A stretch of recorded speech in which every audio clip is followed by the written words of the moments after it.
నిజామాబాద్ జిల్లాలో వీడీసీల ఆగడాలు మితిమీరిపోతున్నాయని చెప్పుకోవడానికి ఇదొక ఉదాహరణగా చెప్పుకోవాలా.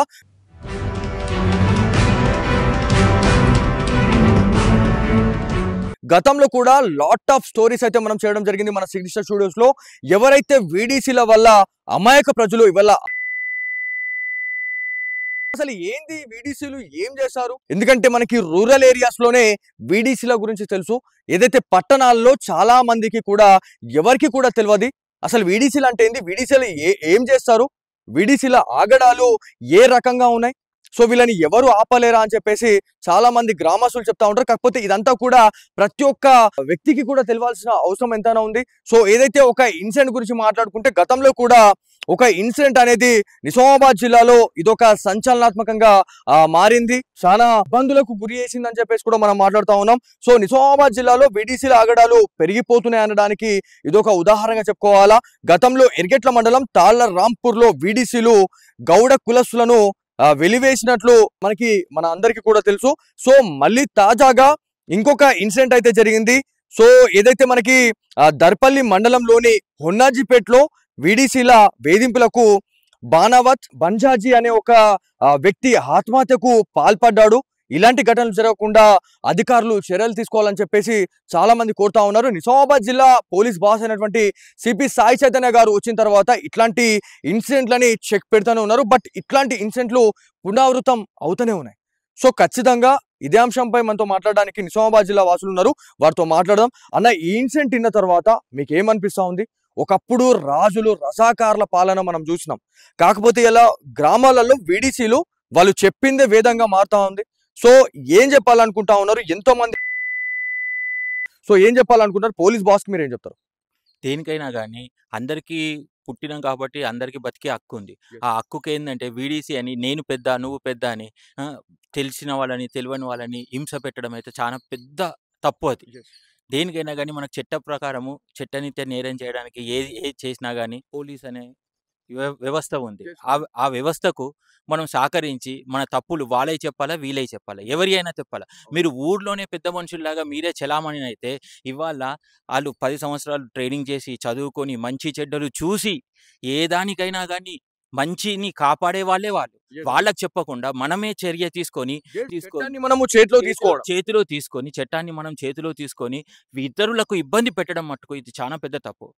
గౌరవనీయులైన ప్రతి ఒక్క చిన్న చిన్న మండలాలలో కూడా ఒక స్టేషన్ ఉంది, అంత ఉంది. తప్పుని చెప్పండి, నీదైనా వాళ్ళదైనా పిల్లలదైనా పెద్దలదైనా ఎవరిదైనా చెప్పండి, వాళ్ళు సహకరిస్తారు కదా. దానికి కోర్టులు ఉన్నాయి, లాయర్లు ఉన్నాయి, అందరూ ఉన్నారు. మంచి చెడు చూడడానికి ఇన్ని వ్యవస్థలు మన దగ్గర ఉన్నా కానీ ఊర్లో పెద్దతనం చేసేది ఏంది?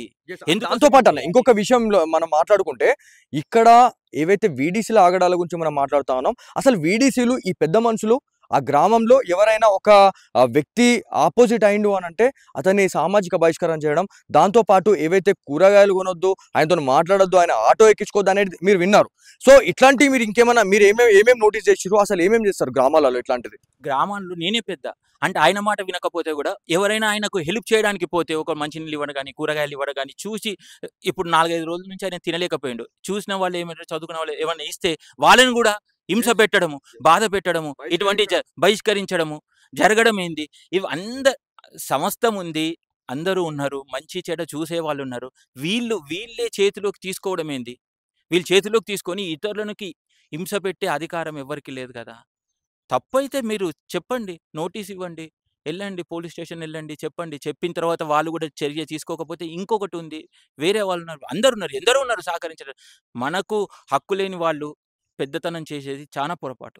దాంతో పాటు ఎవరైతే చాలా మంది ఇట్లాంటి ఇన్సిడెంట్లకు పాల్పడిన తర్వాత వాళ్ళకి సామాజిక బహిష్కరణ చేసిన తర్వాత ఎవరైతే ఆటోలలో ఎక్కించుకోవద్దు, దాంతో పాటు వాళ్ళకి కనీసం కూరగాయలు కూడా కొనొద్దు వాళ్ళ దగ్గర, లేకపోతే కూరగాయలు అమ్మొద్దు, దాంతో పాటు ఏది కూడా వాళ్ళకి సహకరించొద్దు, వాళ్ళని సామాజికంగా పూర్తిగా వాళ్ళని బహిష్కరించడం అనేది చాలా దారుణంగా ఉంది. కాకపోతే ఇప్పుడున్న పరిస్థితుల్లో మీరు ఎన్ని ఇన్సిడెంట్లు చూసారు, ఇట్లాంటి ఎన్ని వింటా ఉన్నారు, ఇట్లాంటి మన నిజామాబాద్ లో ఎన్ని ఇట్లాంటివి మీరు విన్నారు?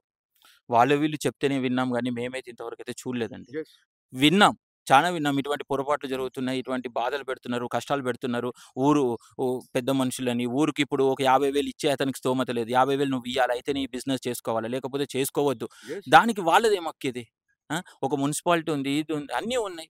దేనికైనా గానీ పెద్దలు తీసుకునే నిర్ణయం ఏదైతే ఉందో అది చాలా తప్పు అని నేను అంటున్నా. థ్యాంక్ యూ అండి. ఇది మొత్తానికి ఇక్కడ ఉన్నటువంటి ఇన్ఫర్మేషన్ కావచ్చు, దాంతో పాటు ఇక్కడ ఉన్నటువంటి విషయం గురించి మాట్లాడుకుంటే ఎవరైతే ఈ పెద్ద మనుషులు ఎవరైతే ఉన్నారో వీడీసీలుగా చలామణి అవుతూ ఎవరైతే గ్రామాలలో దంద చేసుకునే వాళ్ళు ఎవరైతే ఉంటారో ఆ దంద చేసుకోవాలంటే ఖచ్చితంగా వీడీసీకి కావచ్చు, దాంతో ఉన్నటువంటి వీడీసీ పెద్ద మనుషులు ఎవరైతే ఉన్నారో వాళ్ళందరికీ వాళ్ళ జోబ్లలో డబ్బులు ఆ కాసులు వేస్తేనే ఆ దంద చేసుకోవాలి. లేకపోతే మా మాట వినకపోతే మాత్రం, మీరు ఆ డబ్బులు ఇవ్వకపోతే మాత్రం మీ దంద చేయనీయం.